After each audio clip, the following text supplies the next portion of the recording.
Bienvenidos y bienvenidas a nuestro podcast Salud Mujer. Estamos en un espacio dedicado a aclarar dudas y visibilizar el trabajo fundamental de quienes cuidan nuestra salud.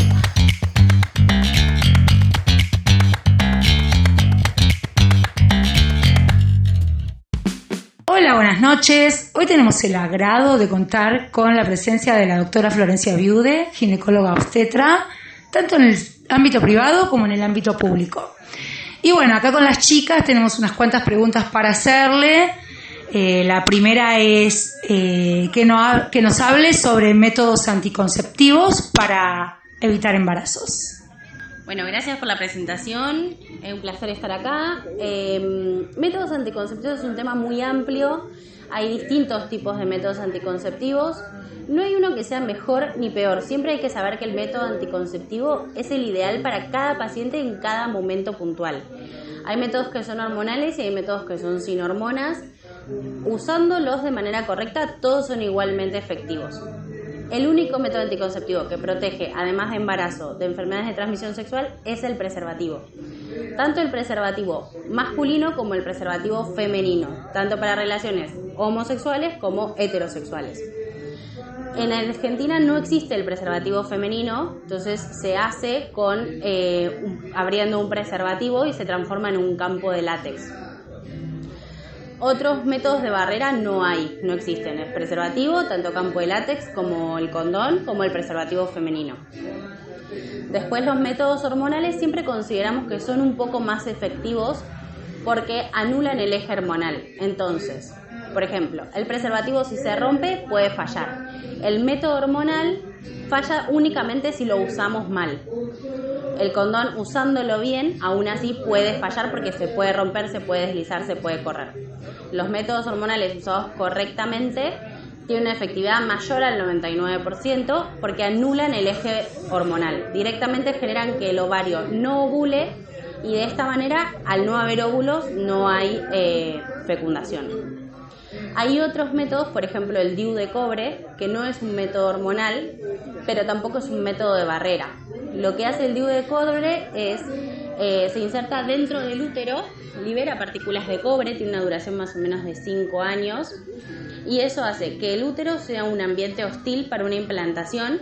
Además disminuye la movilidad de las trompas para que el óvulo no pueda llegar correctamente al útero, cambia el moco cervical para que los espermatozoides no puedan ascender y disminuye la unión de espermatozoide y del óvulo. Esto por varios mecanismos lo genera, pero obviamente dependemos de que esté bien colocado. En cuanto el DIU se desliza, se desciende, puede llegar a fallar. Pero no es que sea un mal método, sino que hay que controlarlo con ecografías. Dentro de los métodos hormonales están las pastillas anticonceptivas, los parches anticonceptivos, el anillo vaginal, el implante subdérmico y el DIU que libera hormonas. Bueno, me parece súper interesante todo lo que nos contaste porque, bueno, siempre es súper recomendable el uso del preservativo. O sea, al margen del método anticonceptivo que elijamos, siempre condón, por favor, para todos. Bueno, otra de las dudas que teníamos era sobre las cesáreas, porque hemos leído que se cortan 7 capas de piel, músculo. Bueno, no sé, contanos un poquito sobre cómo se hace una cesárea. Bien, hay 2 métodos de nacimiento, uno es el parto vaginal y el otro es la cesárea. Para hacer una cesárea sí tenemos que abrir varias capas, abrimos la piel, abrimos el tejido celular subcutáneo, abrimos la pared muscular, abrimos la aponeurosis, abrimos el peritoneo, abrimos el músculo uterino y rompemos la bolsa que contiene el líquido amniótico. No sé exactamente si son 7, pero se abren varias capas. No deja de ser una cirugía mayor, que mucha gente no lo tiene en cuenta, que es como un modo de nacer, pero no deja de tener más chances de complicaciones que un parto vaginal por el hecho de que es una cirugía mayor donde se abre el abdomen. Y la realidad es que es de las pocas cirugías donde se espera que la paciente en 6 horas esté caminando feliz y dando la teta cuando le acaban de abrir el abdomen. Y aún así las mujeres son muy capaces y lo hacen felices con su bebé a UPA. Así que sí, se abren más de 7 capas y es una cirugía que es quizás el que no está acostumbrado al que le vea afuera parece muy brusca, porque tiene mucha técnica manual y no tan instrumental como otras cirugías, y se abren muchos tejidos con la mano, se hace mucho tironeo de las capas, pero es la manera de romper menos cosas y es más, tiene una recuperación más rápida. Sí. Excelente, bueno, buenísimo. Bueno, ahora Flor va a hacer un par de preguntitas. ¿Qué tiene en el tintero? Buenas noches, doctora. Buenas noches. Le voy a hacer una consulta que la tengo en duda. ¿Hasta qué tiempo de gestación se puede realizar el aborto legal? Bien. La interrupción del embarazo, tanto legal como voluntaria, se encuadran dentro de la ley que se aprobó en 2020, donde la interrupción voluntaria del embarazo se puede hacer hasta la semana 14, donde lo único que se necesita es el consentimiento explícito de la persona gestante, donde nos diga que entiende riesgos y complicaciones del procedimiento, y una ecografía donde se certifique que el embarazo es intrauterino, para no dar medicación a una patología o a un embarazo ectópico. En cambio, pasada la semana 14, lo que se encuadra es dentro de la interrupción legal del embarazo. Es decir, que se necesita un justificativo legal para finalizar un embarazo de más edad gestacional. ¿Por qué digo que tiene grises? Porque la ley lo que nos dice es que usamos el concepto de salud, o sea, lo encuadramos en un marco de salud. O sea, si no está en riesgo la salud de la paciente, podemos interrumpir el embarazo. ¿Y qué toma como salud? La definición de la OMS, que habla del total bienestar físico, mental, emocional, económico y social de las personas. Entonces, con cualquiera de estas esferas uno puede justificar una interrupción del embarazo de más de 14 semanas. ¿Qué significa? Que si viene una paciente y me dice, yo no tengo ningún problema, pero no tengo un solo peso para mantener este bebé y no quiero traer un niño para que se muera de hambre a este mundo, está vulnerada en la esfera económica de su salud y es una justificación. Ahora, todo esto tiene que ser encuadrado por un marco un poco más amplio que únicamente un ginecólogo obstetra. Necesitamos una valoración tanto por psicología como por trabajo social para hacer una interrupción de más edad gestacional. Y después depende de cada profesional y de cada institución hasta qué edad gestacional se realizan las interrupciones. Por ejemplo, donde yo trabajo hacemos interrupciones hasta las 16 o 17 semanas. En cambio, hay hospitales donde se hacen interrupciones hasta la semana 24 y hay hospitales donde se han hecho interrupciones incluso hasta la semana 30 de gestación. Estamos hablando de fetos de más de 1 kilo de peso. Dependiendo de la edad gestacional cambia el procedimiento. A partir de la semana 20 no basta con dar medicación para expulsar el embrión o el feto, sino que lo que hay que hacer es una inyección fetal intracardíaca de una medicación que detiene el corazón. Generamos un embrión o un feto muerto y a partir de ahí se hace el procedimiento médico, que sería como una inducción a un parto. Es un parto de un feto muerto. Es bastante traumático, pero depende de la edad gestacional y depende del justificativo. Hay muchas causas sociales que son muy terribles, hay malformaciones fetales que son incompatibles con la vida y que es más traumático dar a luz un bebito malformado de 9 meses que hacer una interrupción en la semana 28. Hay patologías que las madres saben que no van a poder, que si bien pueden ser compatibles con la vida, por su situación social, económica, familiar, saben que no van a poder darle una buena vida y toman esa decisión y es igual de válido y no se puede juzgar tampoco. Y los respetamos y las acompañamos porque no deja de ser algo, no es algo que alguien quiera hacer, no es algo que alguien dice, bueno, me embarazo y después lo aborto. Es un procedimiento traumático, es un procedimiento doloroso. Y en el mejor de los casos que salga bien es un día entero de medicación que genera fiebre, cólicos abdominales, diarrea, vómitos, sangrado, incluso puede llevar a una transfusión de sangre y no es nada lindo ni nada fácil de ver y de acompañar, pero sí hay mucha gente que nos necesita y tenemos que estar para ellos. Bueno, doctora, le hago la segunda pregunta. ¿Cuáles son los efectos secundarios después del aborto? Bien. Un poco como les venía diciendo, depende de la edad gestacional, ¿sí? Antes de las 17, 18 semanas, las consecuencias o los efectos adversos, no, las complicaciones que puede tener un aborto, más que nada se basan en el sangrado, un sangrado abundante, porque una vez el mecanismo del aborto lo que hacemos es generar contracciones, damos medicación que hagan que el útero se contraiga. generamos contracciones que dilatan el cuello del útero, obviamente no como para un parto porque es un embrión mucho más pequeño, pero igual esa dilatación genera contracciones, genera dolor, se dilata el cuello del útero, se expulsa el saco gestacional con el embrión y el cuello del útero debería cerrarse. ¿Qué es lo que puede pasar? Que el cuello del útero se abra y porque queda alguna membrana, algún resto placentario no se cierra, eso genera un sangrado que no frena y eso es un motivo por ahí de internación, de transfusión, de que quede con una anemia, por ejemplo. Todas cosas que se pueden llegar a tratar. Otra posible complicación es que al no cerrarse el cuello del útero puede ascender alguna bacteria, flora normal de la vagina o de algún otro lado y que esa bacteria genere una infección de la parte interna del útero, que eso se llama endometritis, y eso puede requerir, puede generar pérdidas con feo olor, como olor a podrido, fiebre y mucho dolor abdominal, y eso se trata con antibióticos.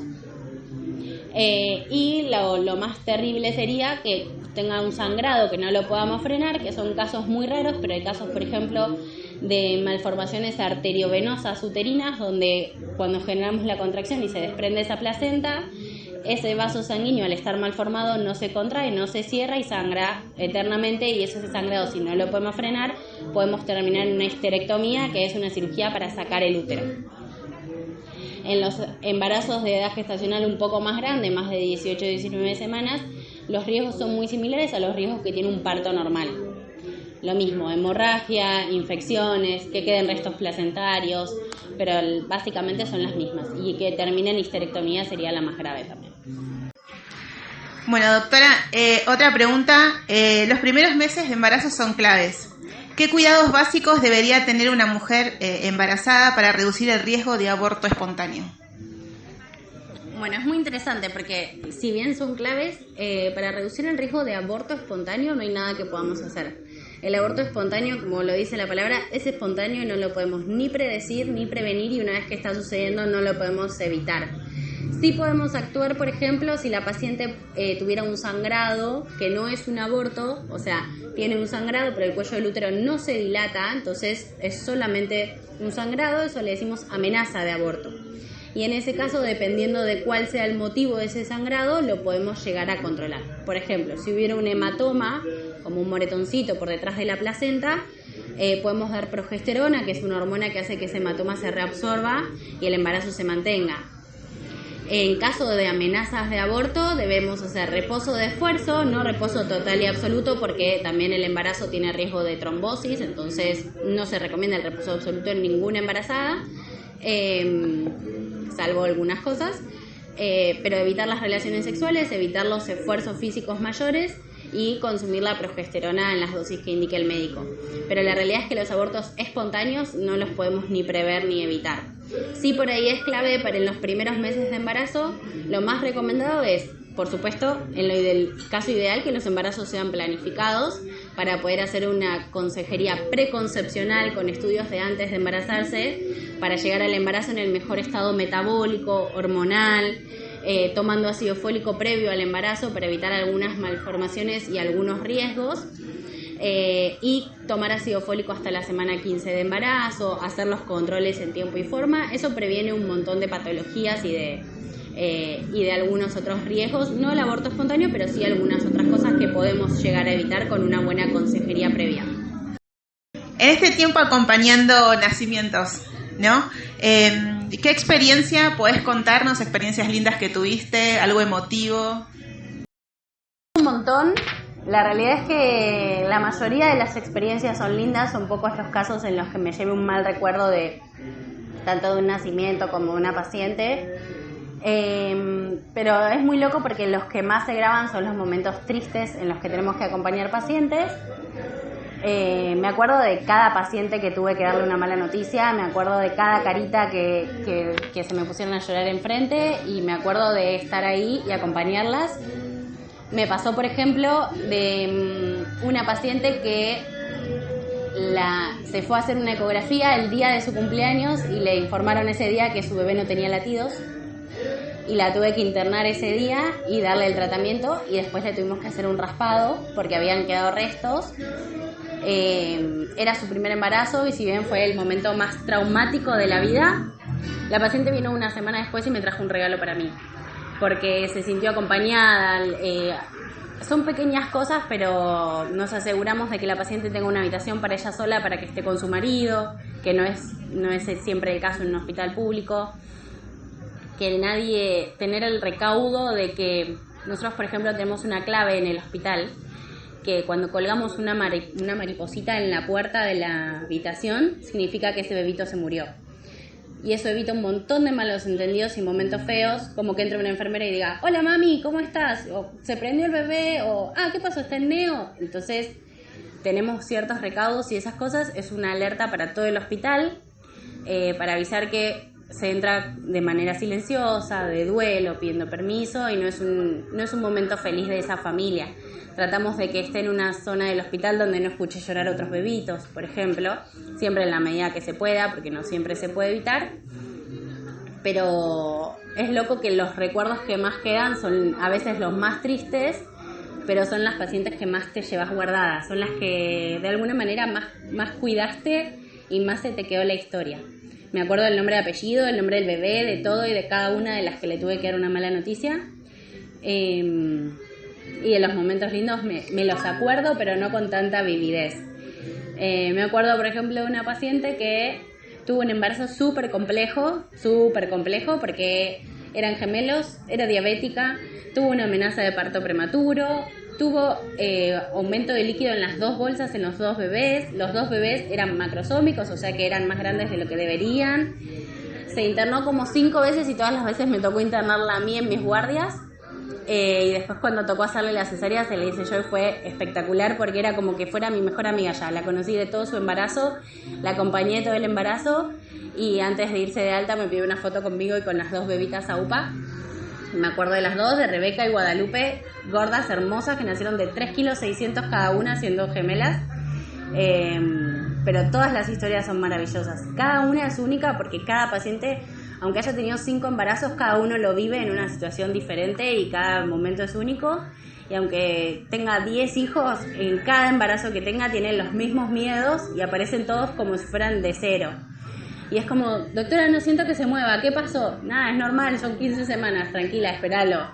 O, se me pone la panza dura, ¿está bien? Sí, porque venís de correr, sentate un ratito, va a calmar.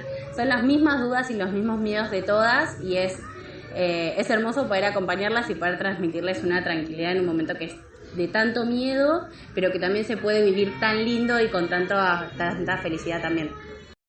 Bueno, Doc, fue súper lindo hablar con vos, nos evacuaste un montón de dudas y nos quedamos así todas boca abierta mirándote fijamente queriendo saber más. Sabemos que el tiempo es tirano, para los médicos sobre todo que corren de una guardia a la otra, así que bueno, te vamos a liberar y le vamos a decir a todos los que nos están escuchando que te pueden seguir por Instagram como doctora Florencia Viude. @doctora.florviude. Quiero que todos la empiecen a seguir porque es lo más. Y bueno, quiero agradecer acá a mis compañeras Flor y Gise por haber estado acá conmigo hoy y por haber sido las 3 las que te entrevistamos. Y te agradecemos muchísimo, Doc, y te deseamos muchas cosas lindas. Bueno, chau, espero que nos sigan escuchando. Y así cerramos este episodio de Salud Mujer número 12. Gracias por acompañarnos. Hasta la próxima.